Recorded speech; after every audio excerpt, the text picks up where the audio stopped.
What is up, guys, gals, AI bots? It is the end game today. It is the end of our book read, the end of my third book read, and I've just been so very grateful for you guys to follow along up into this point. And we've tried to learn and grow throughout the process, and we'll continue to do that. But I'm really hoping that this book was a catalyst for you guys to be able to take more action in your life, have more self-belief in your life. What else here?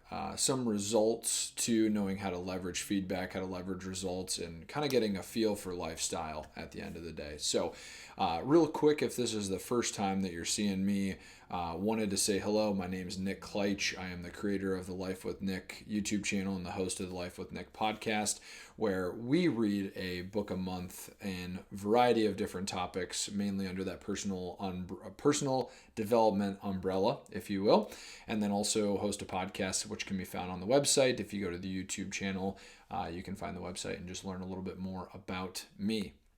So for my loyal folks who have been pursuing the journey with me, today will be the final chapter in the 5 major pieces to the life puzzle. I just want to give a quick shout out to my neighbors, Rochelle and Seth, for giving me some positive feedback on me as a producer, trying to always get better, to be mindful of you guys, to have a good experience. And they brought some incredibly cool and constructive, positive feedback, things that I'm going to focus on working on right now. And then also furthermore into other book reads. So shout out to you guys. I appreciate you.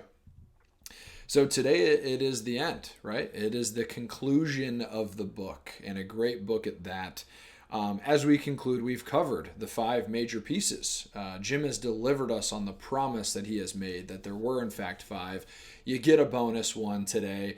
We're not going to count it as 6 because he refers to it as the glue that holds all the 5 together. We'll get into that. But our 5, as we've studied: personal philosophy, attitude, activity, results, and lifestyle.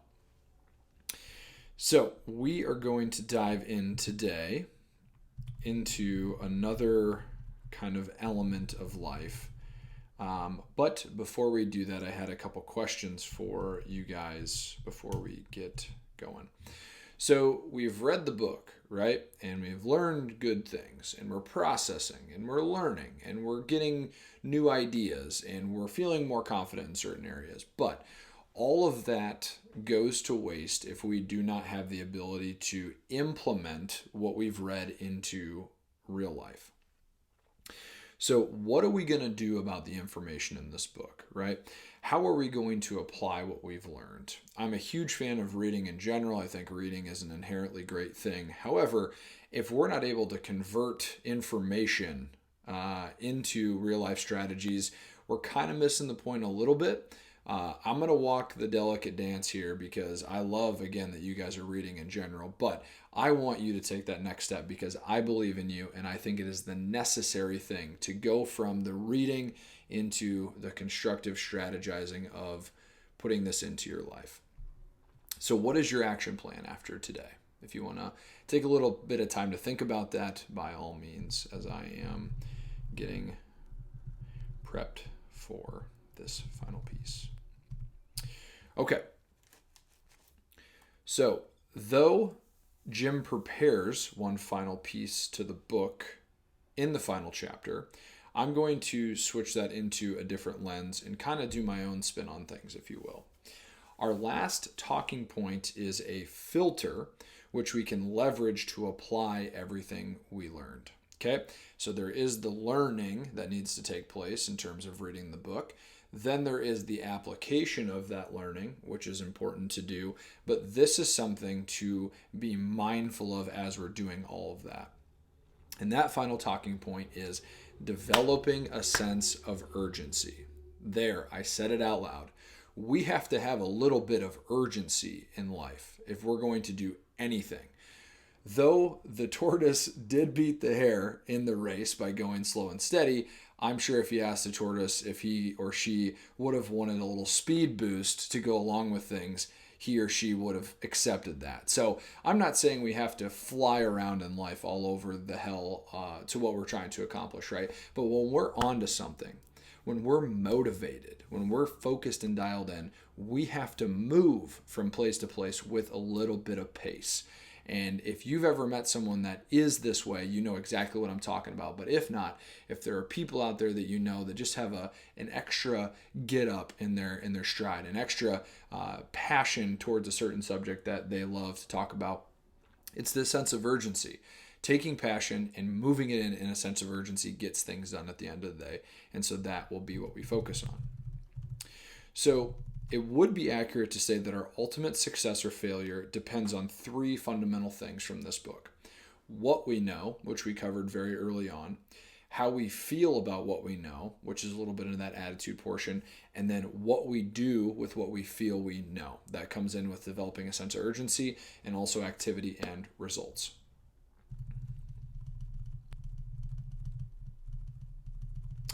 All right, so we are going to now leverage that as a bridge into another element that I think is very, very important to discuss, and that is called the human comfort zone. So just about everyone in America, let's say, and other developed first world countries, has a place to live. They have a phone, a TV, a car, a source of income, clothes that they wear. All these basic needs are taken care of. And so because of that, we will drift into a safe yet dangerous place called the comfort zone. We might often wish for more, we might frequently want more, but if we don't have a burning need or a burning desire to have more, we will remain in the same place that we have and that we are. Now you might be thinking to yourself, well, Nick, I'm comfortable and it feels good. Why wouldn't I stay here? And I think that's a fair question, right? Like, why wouldn't we want to be in this stable, comfortable place? And I do think that there is value in this place because we're able to rest well. We're able to do things within our own capacity that allow us to move forward in confidence. You know, we can think of things of doing the dishes, cleaning around the house, at our jobs, with our parenting style, if you will. Eventually, we'll get to a point where we have stretched our mind to a place of comfort, and we can now go unthinkingly to do these things and execute on them accordingly. The only danger about this, or the most dangerous piece to this pie, is it affects our hearing. Yes, our actual hearing. Now, Jim is philosophical, so we'll work into that a little bit. The more comfortable we are, the more oblivious we become to the sound of the ticking clock. There always seems to be so much time ahead of us, right? There always seems to be a tomorrow, a next month, a next week, a next year. That always seems readily accessible. And so we unwittingly squander the present moment that is today. We use it for entertaining ourselves rather than preparing ourselves. The other piece I would like to bring forth on the comfort zone before we move forward here with more Jim's output is it is very natural for us to get into a comfort zone. And I say that from an ancestral point of view. It would be very, very stressful if we had to worry about, like our ancestors did, where are we going to live? The damages to a shelter that we had taken time to build, food that we would have to hunt and eat, maybe by ourselves or maybe with a group. And so there was just a lot of scarcity and a lot of unstable things that our ancestors had to work through, and they did survive through it. So is that ideal? No, absolutely not. We want to have access to resources today, and we do, which is a great thing. However, when we are in that hunt or that place of urgency, now we need to get it done. Otherwise, the alternative is very bad. That is when we find this elevated state of, I need to do this or else. There's a wonderful metaphor that Tony Robbins, a wonderful godfather of personal development, speaks on. And he said that if he were to go to war and there was an island he's trying to take over, and he has the boats that are coming in to take over this island, that the most strategist, I made that word up, the most type of best deployed strategy that he could use is he would burn the boats of his army. Now that might seem ludicrous, right? Why would he do such a thing? And that is because if you burn the boats, you have no other option. And when you're under that impression, human beings have this incredible capacity to find a way to get it done. So, going back to the comfort zone, everyone will eventually fall into this from time to time, and those who live in this place seem to develop a strange philosophy about human immortality. I have all the time to carve out for my personal success story. There's always tomorrow, next week, next month. We've kind of covered this a little bit. After all, it won't always be the way it is by this time next year. Things will be different for me. So these are a lot of times what people say, like at the New Year's, right? Oh, I'll tackle my goals. What's your plans? Oh, I don't have any. Okay, well, we need to start kind of picking it up on some of these things. Furthermore, those who are full of good intentions about improving their circumstances remain content with things that the things as they are, right? So you can have good intentions and good plans and good things about your character that would, in theory, improve your circumstances. But if you don't get off your butt and go and do those things, then it doesn't matter, right? It doesn't matter if everyone has great intentions. If they don't act on those great intentions, nothing will progress. So today will be a day of relaxation or for making plans or watching TV. Tomorrow I'll get up early, stay late, make the investments on my talents and resources. Always this tomorrow, tomorrow, tomorrow. This is a good person with good intentions. However, they lack that critical element in the filter of no urgency. Today was yesterday's tomorrow. The problem with waiting until tomorrow is that when it finally arrives, we call it today. All too often, we will wait for tomorrow as we waste today. And just to put the human touch on this a little bit, this happens throughout the day too. Oh, I'm just super swamped, like I'll get it tomorrow. Oh, that sounds like a good idea, I'll get it tomorrow. We've almost programmed ourselves to say tomorrow, tomorrow, tomorrow. And yet, rarely do we circle back around on that and set up a plan of action to attack these said things. So maximizing that time that we have today. So each of us must pause frequently to remind ourselves that the clock is ticking. And I know I made a reference to the clock earlier, and I will come back to it and drill it in, so bear with me.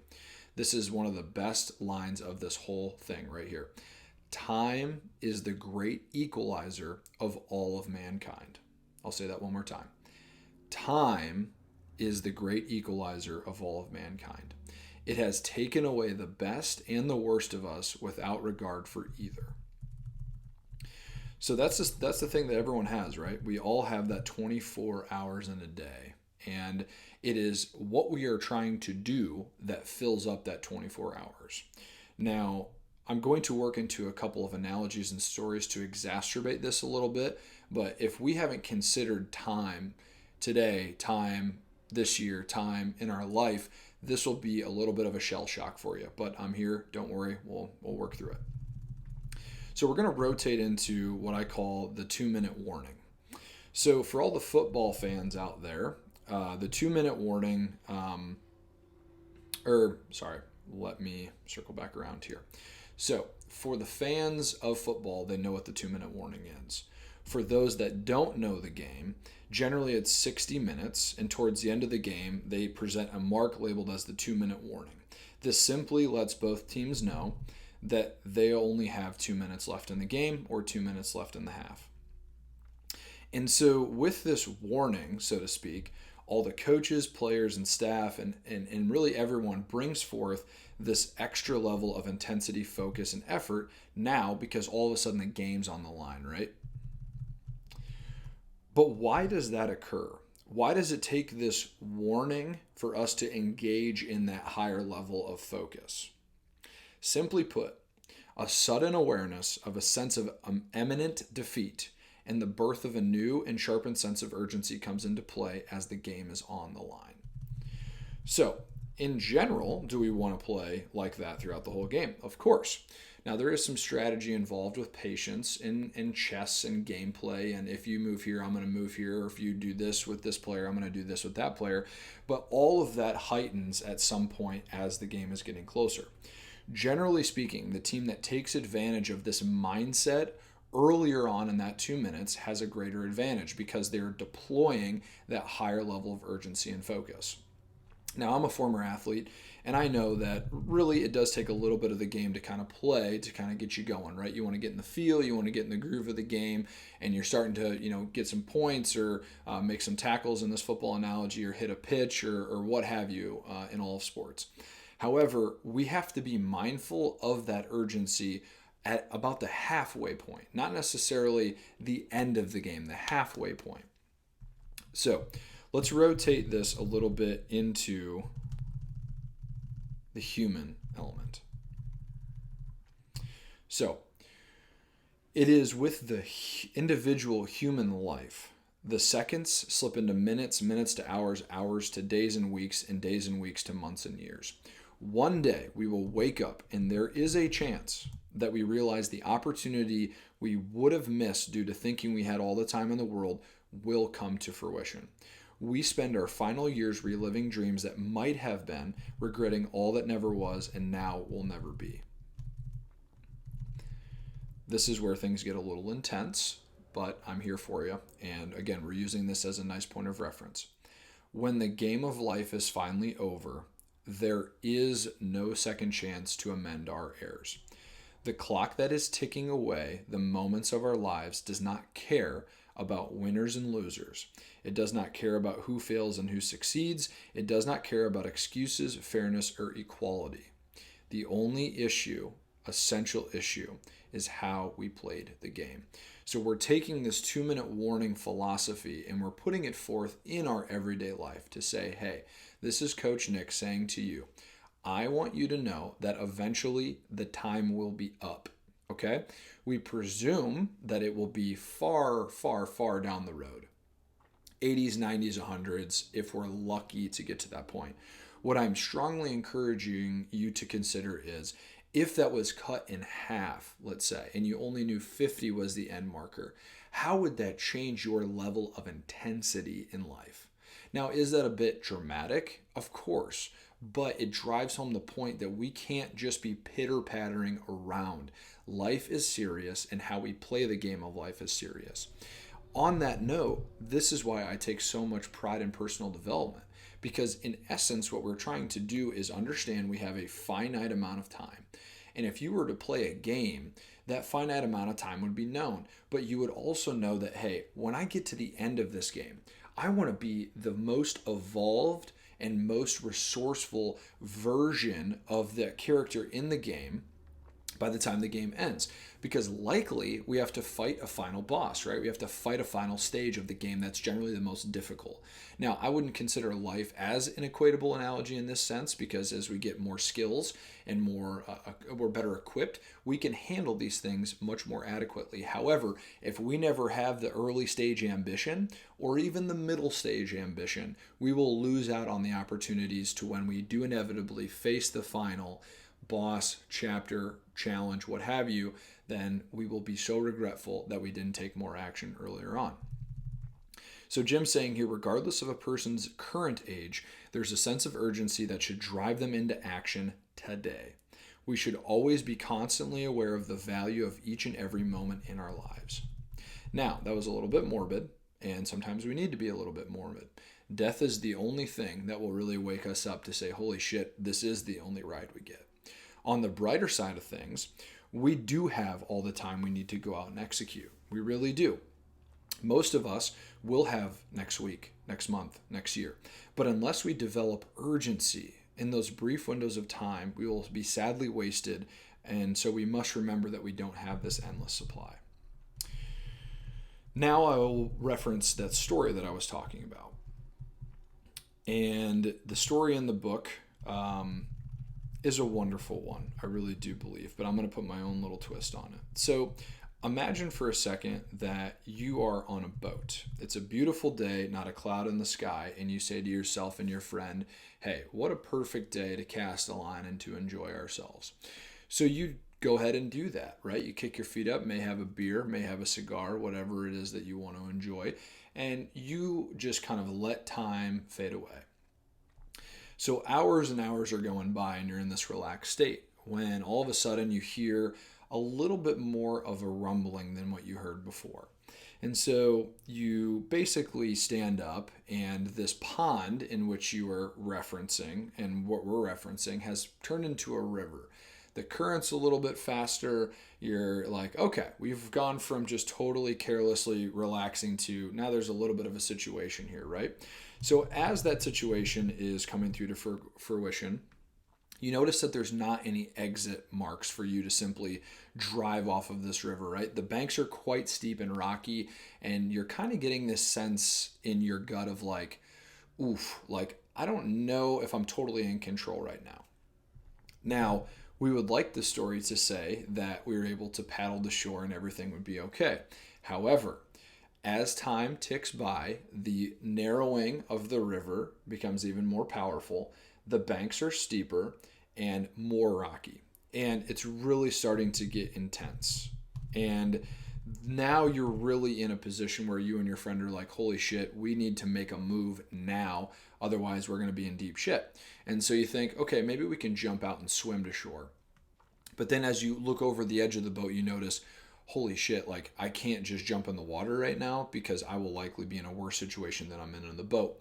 And so all of this really comes into fruition when you then hear the rush of the waterfall and you're scrambling. You don't know what's going on. You're freaking out. And then, unfortunately, there is this very last piece. And that piece is we know we're going over the waterfall, right? That moment of complete final clarity of like, hey, we're in a bad situation right now, but we are going to go over this waterfall and it could lead to our demise. So you're like, Nick, you're supposed to be happy and go lucky and all this other stuff. And normally I am. However, I really want to drive this home and this analogy home because it's in that moment, the only thing that comes to your mind is, you know what? I wish I would have paid more attention to where the water was taking us and what we could have done as a pre-plan to avoid all this. And so there's just these regrets, and this regret really that is surrounded in the fact of if I would have just taken more time to do what I wanted to do and be prepared, we wouldn't be in this situation. So that story is to be made example of what it feels like to drift in life. Okay.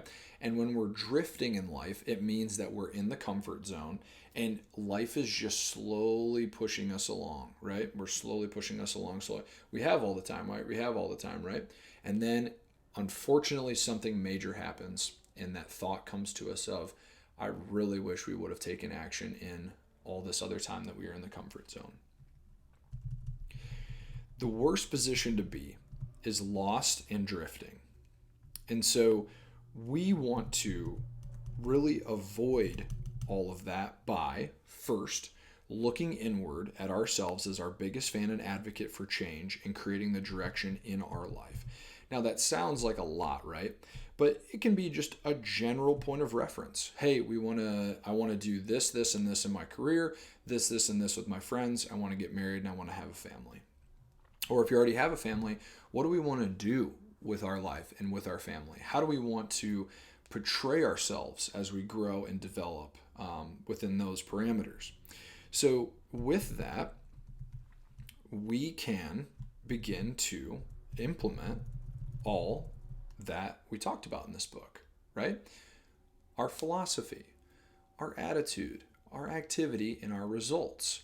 These are the core tenets that we must pay attention to if we are to take that reference of drifting and turn it into, I'm now sailing this motherfucker. I am sailing this boat and it's going in the direction that I want.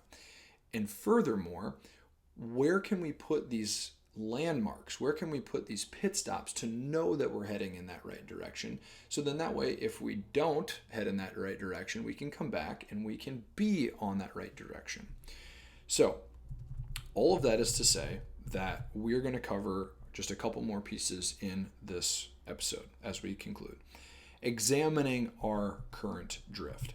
The only thing that we can determine with any degree of accuracy is where our current drift may be taking us. For some people, their past deeds have charted a course which threatens to imprison their future. They do not take corrective and immediate action, and they allow the drift of neglect to continue. They're inclined to think that their small mistakes and neglects and errors in judgment don't really matter. So they squander their most valuable resource, and that is time. And it is because they seem to have so much time that they've allowed these individual moments to slip away. So our philosophy is moving us towards a specific future. So our attitude and our level of activity and results in our lifestyle can encourage us to perceive these new paths that we are going to go down. And really all of that is to say that life is not a practice session. Now, you could argue that your failures in life could be what allows you to practice the objective that you're trying to hit. But let's take a step back here and realize that we're going from the highest level and we're saying that this whole thing we call life, we don't get a number 2, 3, and 4 times to do it.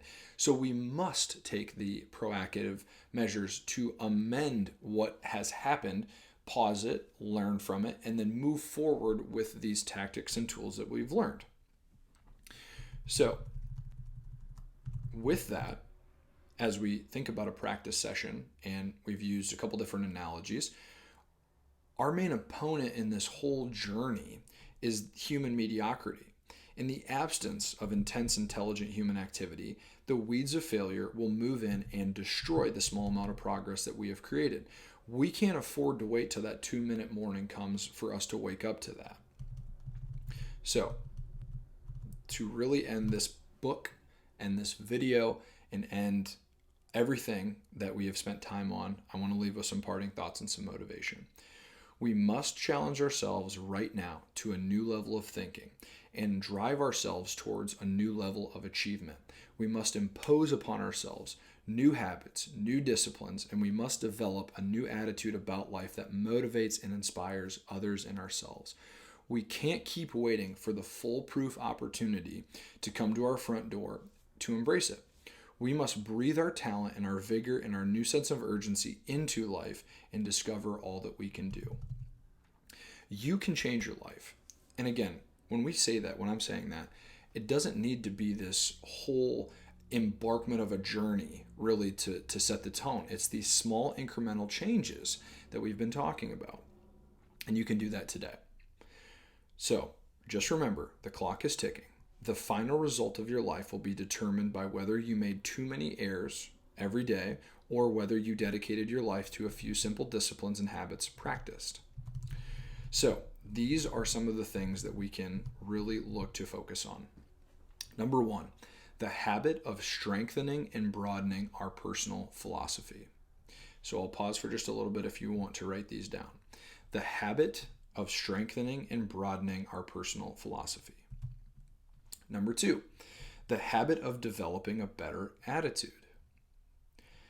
Number 3, the habit of engaging in more intense and consistent activity that will lead to greater results.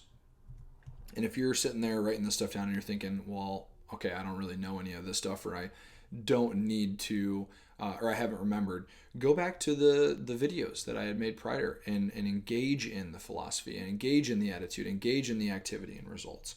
And this will give you the path. Next, the habit of studying your results in order to anticipate the future. And finally, the habit of living more fully and investing all of your experiences into a better future. What good habits to start with, right? If this is the only book that you read forever, you'll be okay.